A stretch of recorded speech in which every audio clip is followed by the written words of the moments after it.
できるようになったらほんとついさっきだけどな。Okay, so we got the Sanosuke episode where he meets Anji, the giant, monk guy from the original Kenshin. Where we get the remake of his training, and it was pretty cool. I still say the original was better. I actually do prefer the original.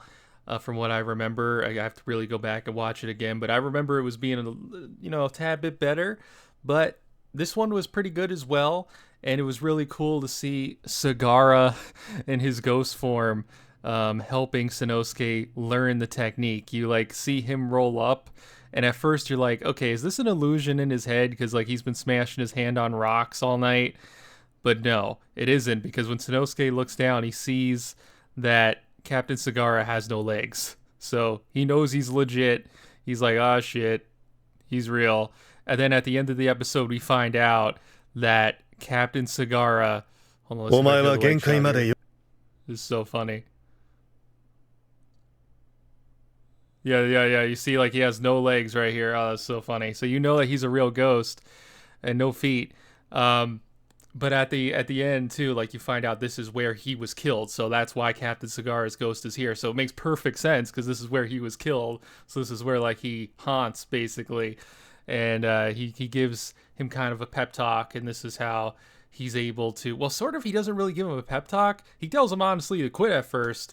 But, Sanosuke tells him no, and they have a nice conversation. That... it ends up resulting in Sanosuke learning the technique. But yeah, actually, Sanosuke was really his resolve, because Captain Scar basically tells him to quit. He just goes on and learns the technique. And then, of course, at the end, we get the cool shot of, Anji finding out from Sojiro that the Jupangatana is to be gathered. So, that was the cool twist. So, if, the first time you're watching it, you're like, ooh, Anji's a cool guy. Well, nope, he works for Shishio. Psych! Well, interestingly enough, they do throw in hints that he works for Shishio. Before he teaches Sanosuke the technique, he asks him, so, what's your opinion about the government? And, why do you want to learn the technique? And if, right away, okay, what's your opinion about the government? If Sanosuke said, oh, I love the Meiji government, he wouldn't have learned the technique. He probably would have beat his ass. But because he said he hated the government and they killed his captain...